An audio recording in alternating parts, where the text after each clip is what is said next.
Hello and welcome to What's Up Punk, where we take a look at the myriad of subgenres and subcultures underneath that umbrella of punk.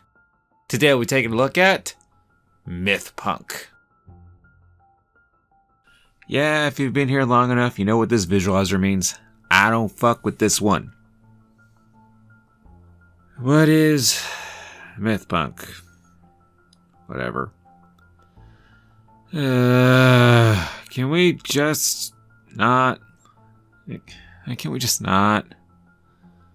I know I'm like a month behind on this, but can we talk about the GNX album? That weird live stream that MZU did for Doomsday? No? No? Alright, let me just crack this open. Run it again. What is Mythpunk? Oh, fuck, I'm not even sure how to describe this. That's actually the problem. I got sold a line about Mythpunk that, while true, also isn't. Or rather, the tin reads better than the content. When this road trip started, I was told Mythpunk was a reclaiming of fairy tales from the bleaching of Disney had caused over the years. Like how the porn version of Sleeping Beauty is closer to the actual folklore than Disney. Spoiler, kissing did not wake Aurora up. Or as Sam Winchester once put it, Oh, wait, I thought all those things ended with everybody living happily ever after. No, not the originals. See, the Grimm Brothers stuff was kind of like the folklore of its day, full of sex, violence, cannibalism. And that is true, but like the show Supernatural, it's in a modern setting. Time passed and I forgot about it outside of some notes I took. Next time it was brought up, I was told it was urban fantasy. Boom, I was in. That's my shit. Mobster trolls controlling the construction unions in Portland. Streets on fire, but Willem Dafoe is an orc biker. Diane Lane is an elf, and McCoy is a halfie. Peter Pan stealing kids, but Neverland is a place you might actually want to hang out in. Man, anything you guys want, we got. Anything you want to do it. You know what I'm saying? Anything. You got any cigarettes? Regular or menthol? Huh. I guess the updated version of that would be vape pens and Marvel rifles. Still works. That's my shit. Let's grab Eric Draven, go to the night side, and have a drink at Strangefellows. Yeah, none of that is Mythpunk. By urban fantasy, they mean Pan's Labyrinth, or The Company of Wolves.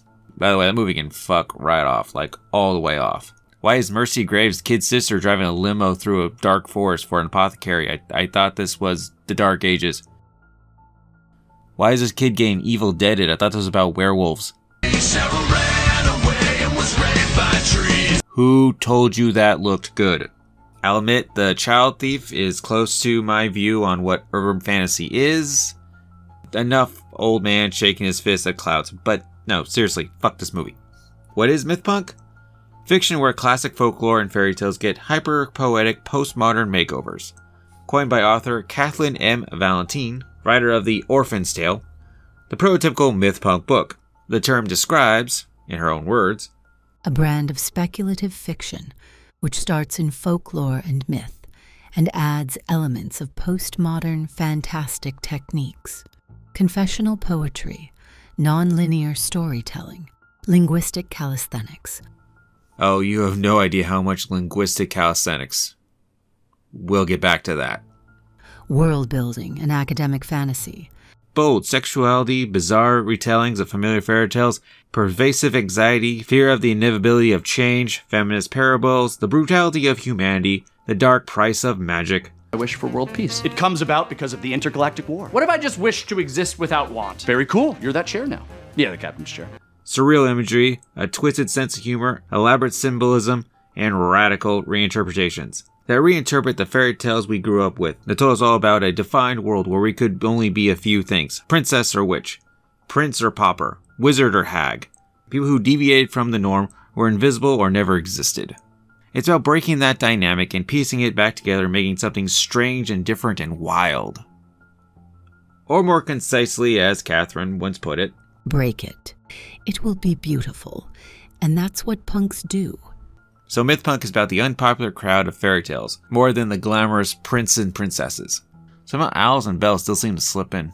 So much else. Technology. Skip. We are all over the place tech-wise. aesthetic. Wood goth? I'm compressing here a bit, but essentially wood goth. Mythpunk incorporates traditional garments or mythological motifs, reinventing with rebellion and avant-garde twists. Think enchanted tattoos, mystical jewelry paired with whatever modern time we're being dropped into.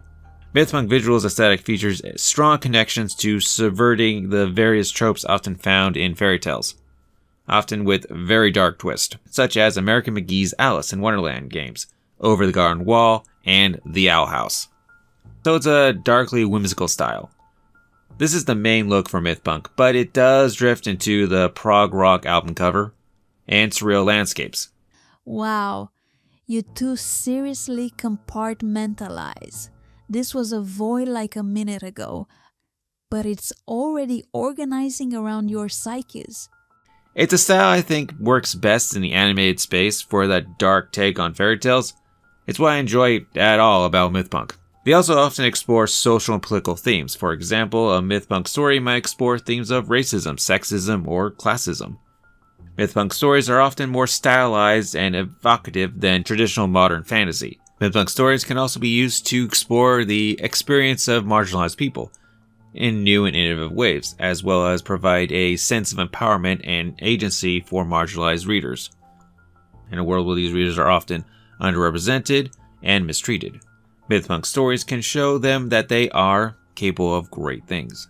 These stories can be used to raise awareness of these issues, and to challenge readers to think about them in a new way, usually the viewpoint of a not-so-plucky young lass. Okay, let's stop being around the bush here. Why does this suck? It's just not well written. Back to Linguistic calisthenics. Purple prose. Purple motherfucking prose. A style of writing characterized by overflowery language that tends to draw attention to itself and away from the story. Its typically features include excessive adjectives, exaggerated comparisons, multi-symbolic words, and long sentences. Now, I know what some of you might be thinking. The guy that is on record saying that the original run of The Crow and Alan Moore's version of Swamp Thing is his favorite comic books of all time is really talking shit about purple prose. God, yes. O'Barr might catch a few strays these, but it never got as bad as Frank Miller's later work. And he was trying to convey the most heart-wrenching emotions possible. Vengeance, survivor's guilt, how to keep going when the literal heart of something is gone. He also knew when to be funny, clever, and action pieces. Moore, when he's not hating you for reading comics, may paint with a wide brush, but was writing about primal needs pushing past modern sensibilities, isolation of being the one sapient thing on an alien world, and what a near demigod could do with such a fertile soil. And the most existential, horrific thing I can think of, even more than the end of John Dies at the End, a plant that 100% believes to be a man is shown that that is false, but he still retains the memories of emotion of a man. Yeah, it's a little fucking nuts. Sorry if you need a few extra similes to get that across. On the other hand, Mythpunk, the contents are just not, I don't want to say banal, but in the end it's still a fairy tale, and fairy tale is a very basic story. You're just shining a light in a different angle, or how it's fucked to be an other character. And what is the base of fiction? Why is the most complicated part of this how you're telling it? Or another way to put it, the writers I spoke of before used a fine blade while Mythpunk writers use a hammer. Where did Mythpunk start? Here we go, right here off Catherine's live journal. So over coffee and Prookies, Madeline's, aren't I clever this morning? I was babbling about how there is a weird kind of trend among a certain kind of writer these days. Often young, often female, though not always, almost always small press, something that were we older and male and middle press, might be called a movement. Fantasy writers who were over Tolkien by roughly second grade. I'd easily name Sonia Taffe, Dora Goss, Holly Phillips, and myself in this group, and call us the spiritual children of Greer Gilman, and I might add in Yoon Ha Lee, Erzbet Yellowboy, Janelle Ferreira, and Vera Nazarian, if they wouldn't be upset by inclusion. I'm forgetting people, I'm sure, but it's morning. But I think there's a reason you find a lot of us in the same anthologies and collections. I think we start in a different place than traditional fantasy, which is ironic, considering that Tolkien himself started there, back in the primal stuff of the human psyche. As screwed up and psychedelic and labyrinthine as it is, it's just that 20th century fantasy started from Tolkien and saw him as the source himself, not as one branch on the tree. We tend to start in myth and branch out into incredibly varied stylistic and emotional takes on the source material. And though of course all of us produce original material not based in or relating at all to folklore, I, for one, cracked up laughing to find that Gosse's Sleeping with Bears is not actually about Goldilocks. It often feels like folklore, or fairy tales, or myths, or young wives' tales, even when it isn't, which is kind of an accomplishment in itself. I was standing over the sink talking to Just Beast and Grail Question, who sadly get to hear most of my writerly thoughts in rough form before the internet gets them, and pity the poor souls. And I said, but what the crap would you call that, if you wanted to call it a movement? Ballet folklorica? Inferno folk. And they went to work, and I stood there in my kimono getting ready to start work myself, holding a cup of coffee and looking at the kitchen door when I cracked up laughing and said to the empty room, "Dude, it's Mythpunk." Mythpunk music. Sorry to some of you, we're talking music. Yeah, and Mythpunk has inspired some lyrical punks. I think the most well-known would be the Decemberists. Specifically 2009's The Hazards of Love, a concept album based around a tale of a woman, her shape-shifting lover, and his forest queen mother. Easily the best song of the album would be The Wanting Comes in Waves. But that could just be me. I'm an unapologetic fan of the Black Keys and the White Stripes, and this sounds just like them with some dirty, dirty jazz guitar that I love.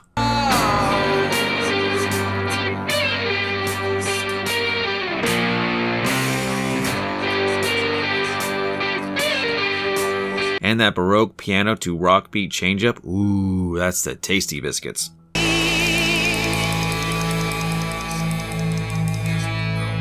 Mother, hear this proposition, right, grand. But while I like the Decemberists, there's one thing I like more in punk music: rock operas. So the Mechanisms take this one by storm. They are a K-Fab band, hope I'm saying that right, made up of steampunk space pirates who do rock operas.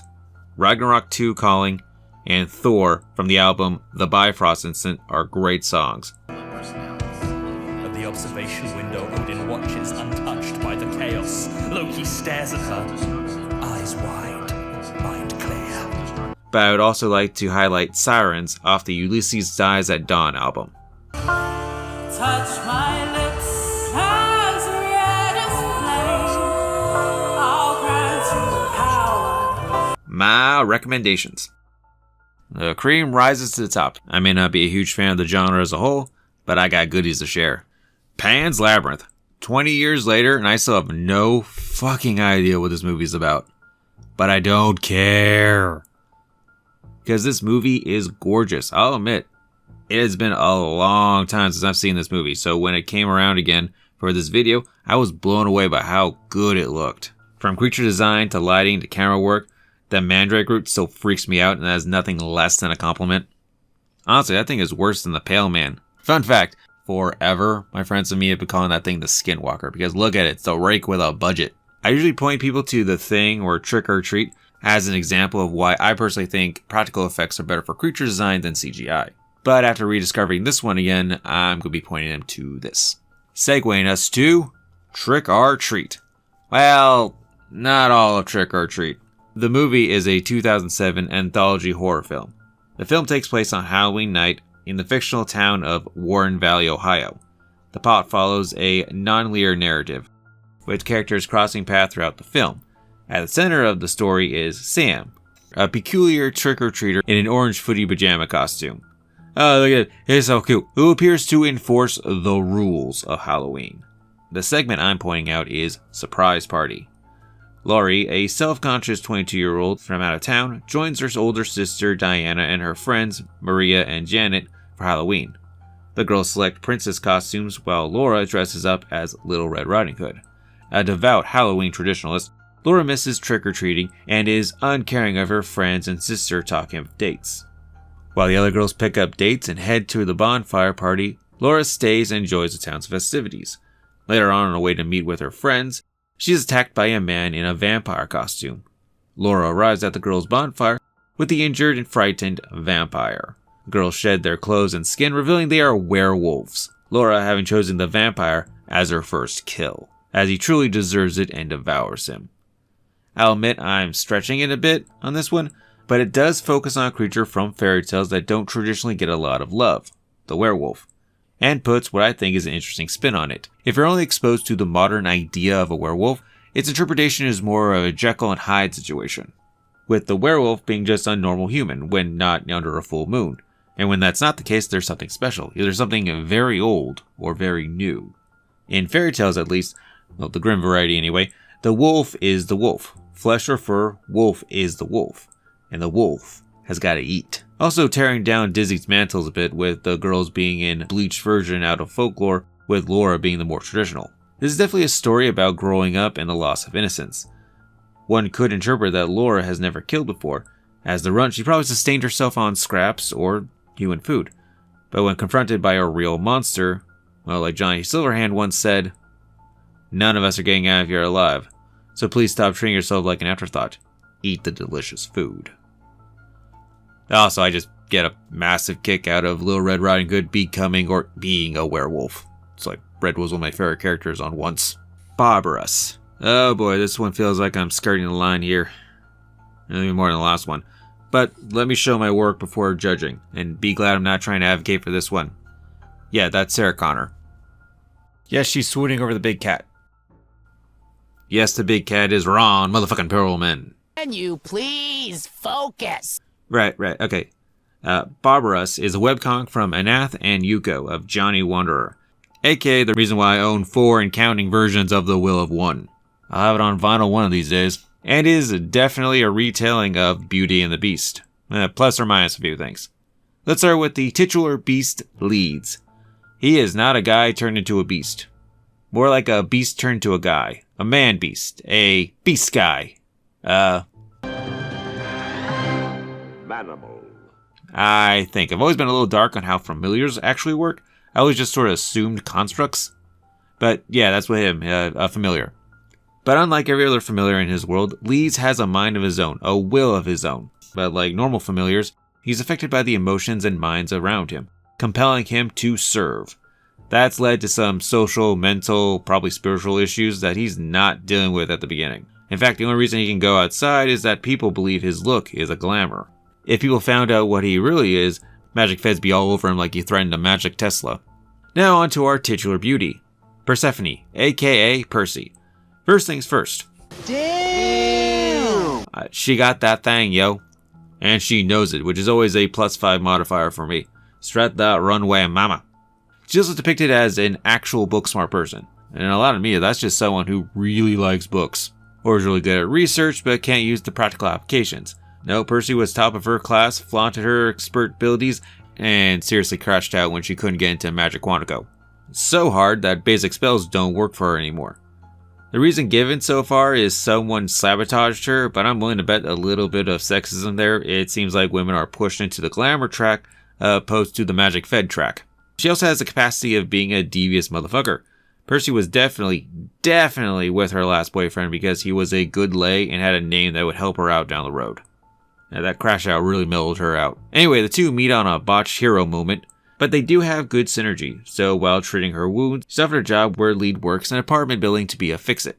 The series is still outgoing, and as much as it's been about them working on themselves, they've also run ops where she would have done things she would have done as a Magic Fed, but as a consultant. So I'm excited to see where it ends up next. Also, big thing I feel we need to add to every future Beauty and the Beast story, these two want to jump the other's bones on sight. Girl got a thing for broad shoulders, and he got a thing for that ass. Also, no intentional idea of causing Stockholm Syndrome or indentured servitude.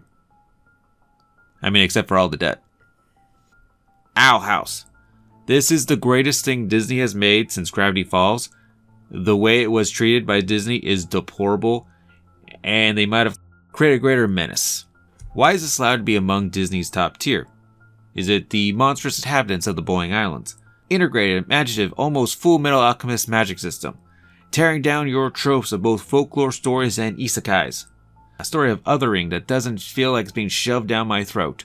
Or is it Wendy Malick and Sissy Jones turning up them numbers as a surprisingly foxy owl ladies? Yo, I literally asked for this, and she's hot! Oh, punks. You know me. You know what I'm into. What I'm all about. Music that goes hard.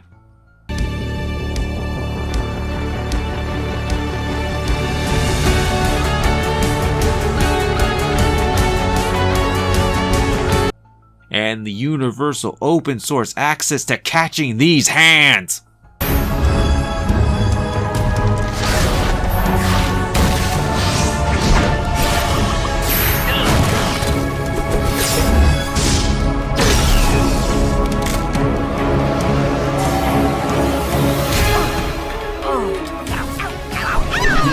Say goodnight, sister.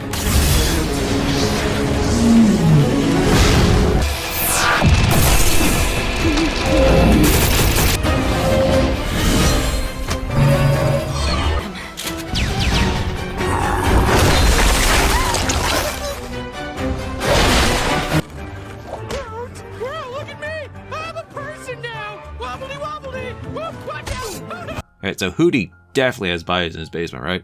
But yeah. All the other shit too. Watch this as well. It's probably Mythpunk, but even if it isn't, Dana be doing that good work. Anyway, plot. Luce is a round peg in a world of square holes.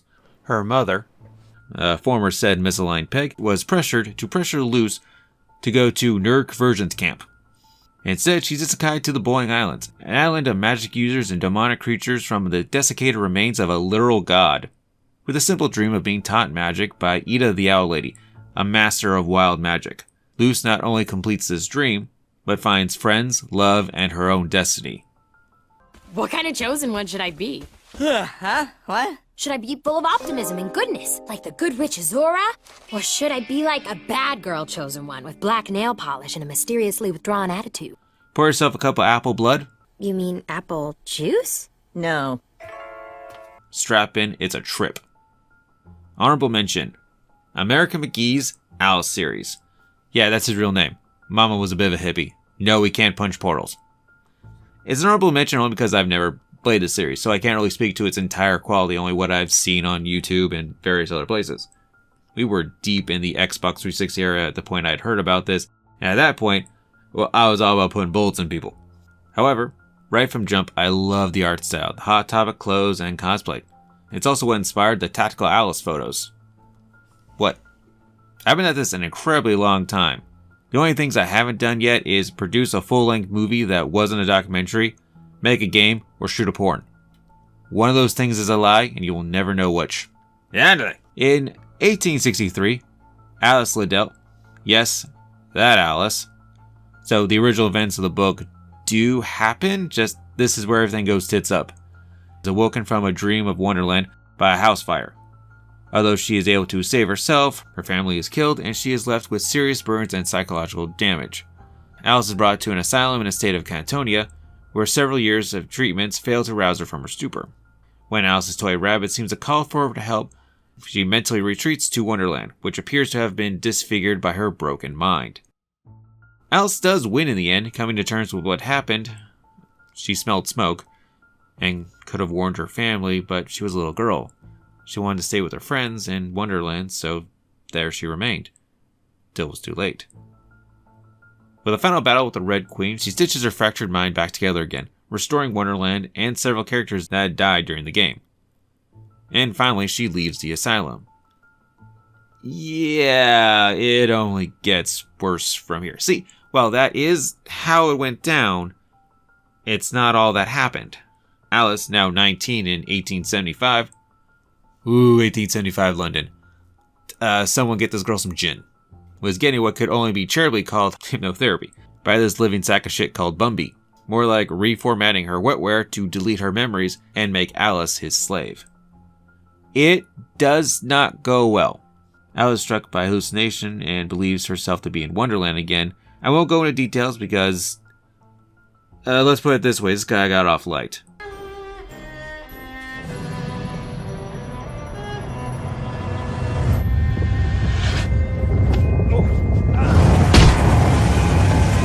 I prefer Alice Returns on a technical level. Alice, the world, everything looks great. All her dresses look superb. I'm really surprised I've only seen the traditional blue and the Red Queen variant in the wild. But on a gameplay, story, and musical level, the first one is superior. Fun fact, the music for the original Alice was mostly made on toy instruments. And that's dedication to the aesthetic. How do I feel about Mythpunk? You know what? I've actually changed my mind. Through the course of this video, I've seen its charms. Of course not. Listen, I'm in no shape or form telling you not to check this out. Quite the opposite. More people need to read Barbarous. Search out The Orphan's Tale, In the Forest of Forgetting, The Child Thief, and the rest, and see if it tickles the way it doesn't tickle for me. Well, this has been the theme to Stardust Crusaders? Oh, right. Now that's what I'm talking about. We road dogs again. Well, for a while anyway. Hitting up SoCal, Vegas, and San Jose. Also collaborating with Win With Dice to make a podcast. And working on the next chapter of Genomon. So videos are going to be a little slower to coming out at this point, but lots of extra content. Until then, keep on being a no good, dirty punk.